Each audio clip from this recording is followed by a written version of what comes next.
Humphrey okutuvaako ku maaso.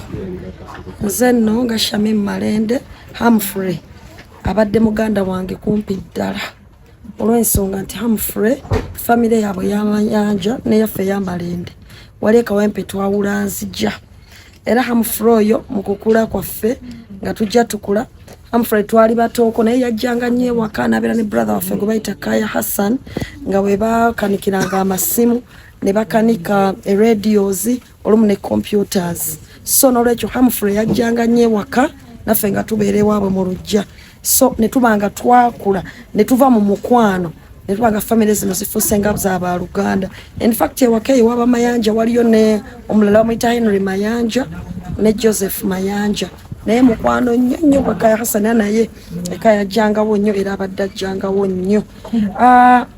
N'olwekyo kya nnaku bwe tubanga Humphrey atuvudde ku maaso ffenaffe nga bamalende tuba tufiiriddwa ate bannakawempe tuba tufiiriddwa ddala Humphrey okuba nti abadde munnakawempe abadde omuvubuka omukkakkamu omuvubuka aliko ebyokuyigirako omuvubuka abuulirira n'ofunamu ate yeekolerera abadde si muntu wa ntalo nga nawobeera waliwo entalo agezaako okubuulirira n'okuteekateeka.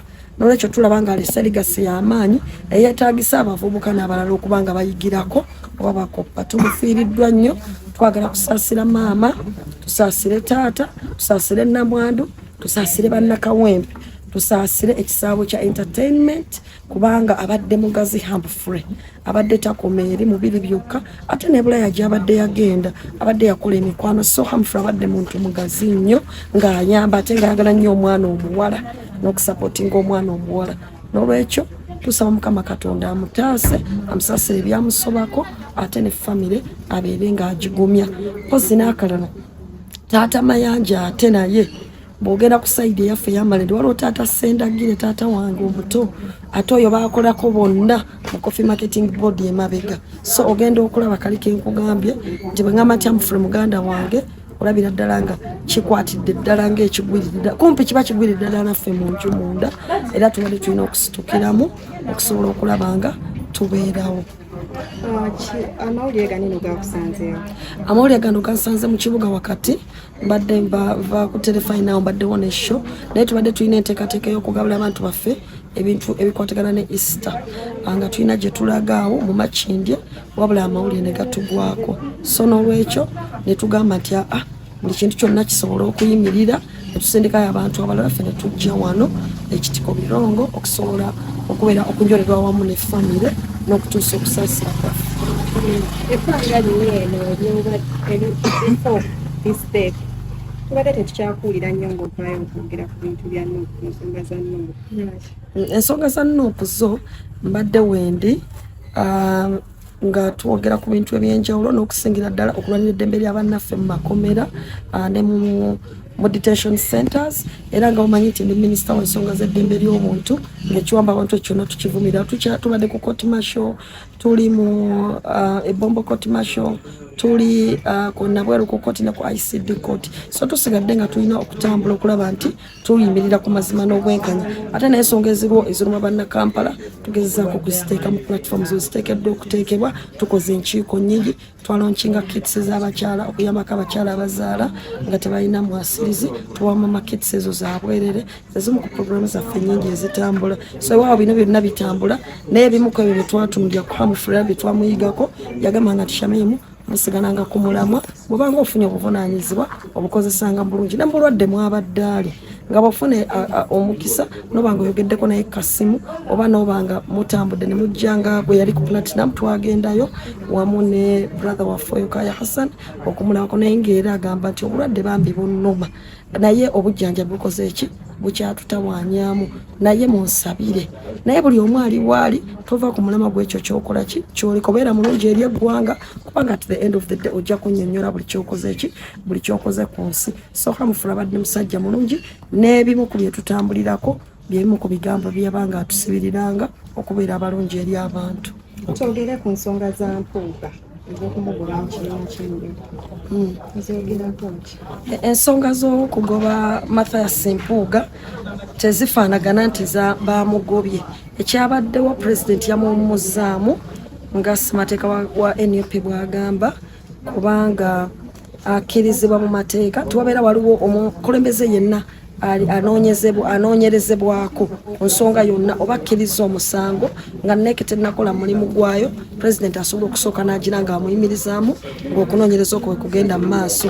So president Kyagulanyi kye yakoze kwe kugamba nti deputy president wa Buganda agira ayimirirako awe NEC omukisa okuba nti ekola investigation zayo eziri independent ate ejja okuvaayo n'ekinaba kisembayo. Kiki kyotalyerabira ku mugenzi? Tesobola kwerabira ku Humphrey nti Humphrey abadde one muntu w'abantu. Humphrey abadde muntu mukkakkamu.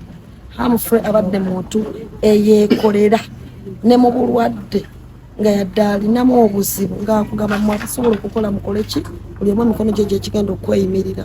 Humphrey abadde muntu mwetoowaze ng'ate abuulirira. Humphrey abadde ayagala nnyo the girl child ng'era buli w'abeera abeera agamba omwana omuwala. So n'olwekyo Humphrey abadde mubuulirize nga bw'ofuna omukisa n'obeerako naye bano omukubira kasimu tosobola kuvaako nga talina kyakubuuliriddeyo. N'olwekyo tugenda kubeera nga tumusubwa nnyo naye tujja kutwala ebigambo bye mu maaso kyekyo kye tugamba nti alese ligase.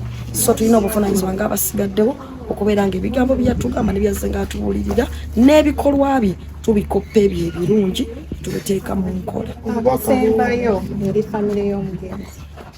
Famire y'omugenzi ngisaasira wadde nange ndi mu famire mu ngeri emu, naye nsaba Mukama Katonda abeere ng'abagumya maama, taata, namwandu, abooluganda abako n'emikwano, abannakawempe abadde bawangale naye mu diaspora, buli omu ekisaawe kya entertainment bambi tusaba Mukama Katonda abeere ng'abagumya ate tusigale nga tumusabira, tusigale nga tutwala erinnya lye eddungi mu maaso tetumuswaza, ffenna tukwatire wamu tusobole okulaba nga ligase ya Humphrey esigalawo. Honorable, mabega ogenze n'otugamba nti mukola ku nteekateeka z'okuba nga muggyayo abantu abakwatibwa. Minisita omujja omukulu Balamu Barugahare yavuddeyo n'agamba nti yasabye pulezidenti nti abantu abo basonyiyibwe basobole okuba nga bateebwa, era n'asaba lisiti. Muli lwedde okuba nga gwabadde abawolereza, oli lwedde okuba nga owaayo lisiti eyo ewa minisita omujja asobole okuba nga bayimbulwa? Okusookera ddala abantu bonna abakwatiddwa n'abo abasibiddwa mu mankwekyo lisiti yabwe yasabumitingibwa dda. Minisita wa justice agirina mu parliament yatendalingibwa dda era netuuka dda ne mu ofiisi za gavumenti. So ekyabaddewo ekyokusaba lisiti tulaba nga kyabadde kyakulaga nti omuntu ali mabega w'amawulire ate ng'olwedde empapula ezo zaatuuka dda mu ofiisi ezo. But also ekyokubiri nti abantu bano babaddengawo nga bawozesebwa mu makooti. So tugamba nti bano abazze oluvannyuma bulijjo bali luddawa, twagala bajje batweyungeko mu makooti eno bwe baba nga ddala bakitegeeza tulwanire wamu eddembe lya Munnayuganda. Ekyokusatu kyatuwadde okwongera ekyokuyiga nti nabo bennyini abali mu sisitemu bakiraba nti mubutuufu waliwo abantu abakwatibwa mu ngeri etali mu mateeka. So ffe kye tugamba nti buli Munnayuganda akwatibwenga mu mateeka era ateebwenga mu mateeka. Tewali padoni yonna, tebasonyiwa muntu atalina kyakoze. Obuvunaanyizibwa bw'omukulembeze w'eggwanga bubeera nti omuntu senga aba amaze okusingisibwa omusango wa exercising kye bayita pardon, naye omuntu bw'abanga yawaliriziddwa omusango ne gumugiwetekwako toyinza kujja ate n'ogamba nti ogenda kumusonyiwa. Wabula ffe kye tulaba nti waliwo ka pressure bagamba nti abantu bano tubatadde tutya nga tetuswadde nnyo kuba tubakwata babwereere. Bagamba tuyeeyawo statement tugenda okubatanga abantu balowooza nti ffe tubayambye. So at the end of the day tugamba nti eddembe ly'obuntu teriyina kkala, terisosola mu bibiina byabufuzi. Bwe tuba tulwanira eddembe ly'obuntu buli omu tumulwanira ate tuyimire ku mazima n'obwenkanya.